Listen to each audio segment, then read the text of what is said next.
Assalamualaikum warahmatullahi wabarakatuh. Perkenalkan, saya Khairatun Nisa dari kelas 3A, Prodi Pendidikan Guru Madrasah Ibtidaiyah, Fakultas Tarbiyah dan Keguruan, UIN Sunan Ampel, Surabaya. Dalam mata kuliah Filsafat Pendidikan Islam,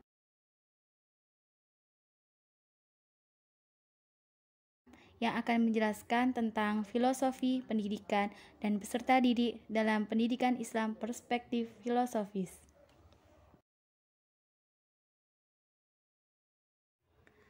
Apa sih pengertian pendidik dan peserta didik itu? Yang pertama, pendidik. Salah satu unsur penting dalam proses pendidikan adalah pendidik.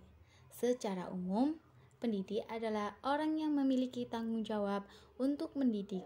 Sementara secara khusus, pendidik dalam perspektif pendidikan Islam adalah orang-orang yang bertanggung jawab atas perkembangan peserta didik dengan mengupayakan perkembangan seluruh potensi peserta didik, baik potensi afektif, kognitif, maupun psikomotorik sesuai dengan nilai-nilai ajaran Islam. Yang kedua, peserta didik. Secara etimologi, peserta didik adalah anak didik yang mendapat pengajaran ilmu. Dan secara terminologi, peserta didik adalah anak didik atau individu yang mengalami perubahan dan perkembangan, sehingga masih memerlukan bimbingan dan arahan dalam membentuk kepribadian serta sebagai bagian dari struktural proses pendidikan. Dengan kata lain, peserta didik adalah seorang individu yang tengah mengalami fase perkembangan atau pertumbuhan baik dari segi fisik, mental, dan pikiran. Peserta didik dalam perspektif pendidikan Islam adalah individu yang sedang tumbuh dan berkembang, baik secara fisik maupun psikis. Kedudukan pendidik dan peserta didik dalam pendidikan Islam. Pertama, kedudukan pendidik dalam pendidikan Islam. Secara umum, pendidik merupakan sosok yang memiliki kedudukan yang sangat penting bagi pengembangan potensi peserta didik. Pendidik adalah bapak rohani bagi anak didik yang memberikan santapan jiwa dengan ilmu, pembinaan akhlak mulia, dan meluruskannya. Oleh karena itu, pendidik mempunyai kedudukan tinggi. Sedangkan dalam perspektif Islam, pendidikan memiliki kedudukan yang sangat mulia. Hal ini telah dijelaskan dalam firman Allah. Allah meningkatkan orang yang beriman dan berilmu pengetahuan beberapa derajat. Kemudian dijelaskan pada hadis Rasulullah, sebaik-baik kamu adalah orang yang mempelajari Al-Quran dan mengajarkannya kepada orang lain. Yang kedua, kedudukan peserta didik dalam pendidikan Islam. Peserta didik sebagai salah satu komponen pendidikan. Peserta didik memerlukan perhatian yang cukup serius. Terlebih selain sebagai objek, juga berkedudukan sebagai subjek dalam pendidikan.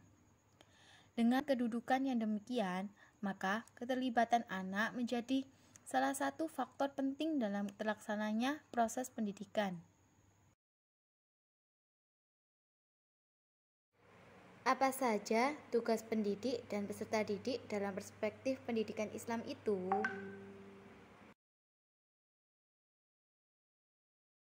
Tugas pendidik dan peserta didik dalam pendidikan Islam.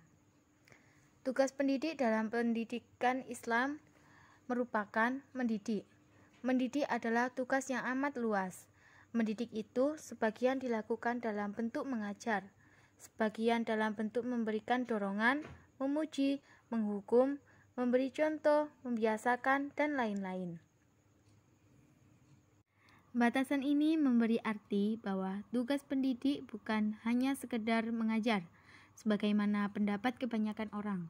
Di samping itu, pendidik juga bertugas sebagai motivator, memberikan semangat kepada siswa dengan memberi motivasi yang mampu membangkitkan semangat dan kegiatan siswa untuk berbuat atau belajar.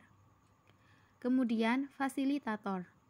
Tugas guru tidak hanya menyampaikan informasi kepada peserta didik, tetapi harus menjadi fasilitator yang bertugas memberikan kemudahan belajar, kepada seluruh peserta didik, agar mereka dapat belajar dalam suasana yang menyenangkan, gembira, penuh semangat, tidak cemas, dan berani mengemukakan pendapat secara terbuka.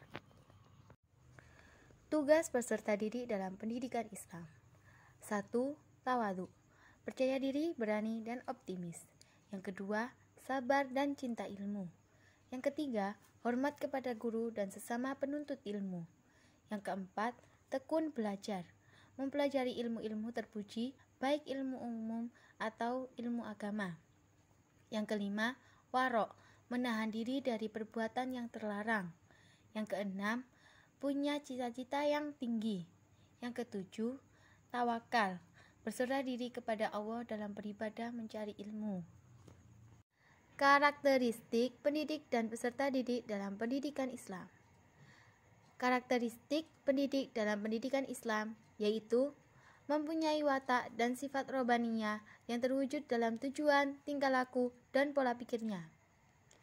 Yang kedua, bersifat ikhlas, melaksanakan tugasnya sebagai pendidik semata-mata mencari keridhaan Allah dan menegakkan kebenaran.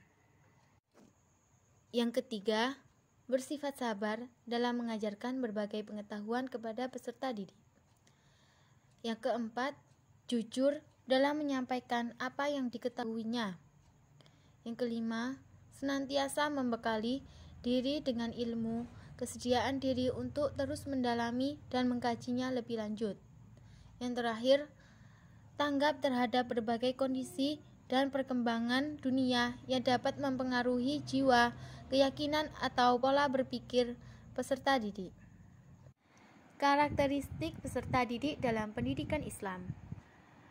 Adapun isyarat tentang karakteristik ideal bagi peserta didik yang tersirat dalam Quran surat Al-Quraisy diantaranya adalah kebiasaan yang baik. Kebiasaan-kebiasaan baik dalam menuntut ilmu senantiasa dilakukan oleh peserta didik diantaranya adalah rajin membaca dan menulis, disiplin waktu, membersihkan diri serta lingkungan belajar, olahraga yang cukup, menjaga hubungan baik dengan orang tua, guru dan staf sekolah, serta teman-teman di lingkungannya. Yang kedua, sikap positif.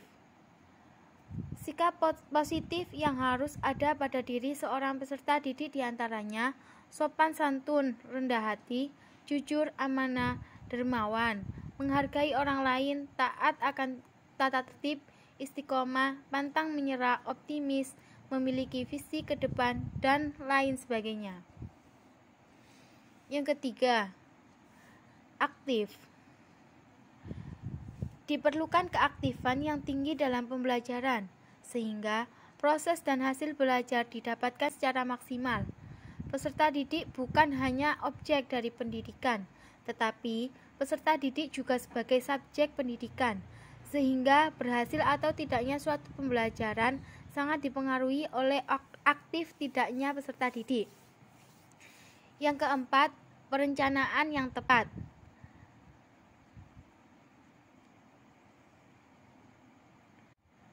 Dengan adanya perencanaan ini, pembelajaran akan menjadi lebih terarah dan mendahulukan prioritas yang berhubungan dengan tujuan-tujuan peserta didik. Yang terakhir, mendekatkan diri kepada Allah. Tujuan utama dari pendidikan Islam adalah untuk mendekatkan diri kepada Allah Subhanahu wa taala. Hal ini yang terkadang dilupakan oleh peserta didik. Mereka lebih terfokus pada aspek duniawi dan menyampingkan aspek spiritual. Padahal, seorang peserta didik akan mendapatkan derajat yang tinggi jika ia memiliki ilmu dan untuk memperoleh ilmu. Peserta didik harus mendekatkan diri kepada pemilik seluruh ilmu, yakni Allah Subhanahu wa taala. Sekian penjelasan dari saya. Apabila ada kesalahan kata maupun materi, saya mohon maaf sebesar-besarnya. Sekian dan terima kasih. Wassalamualaikum warahmatullahi wabarakatuh.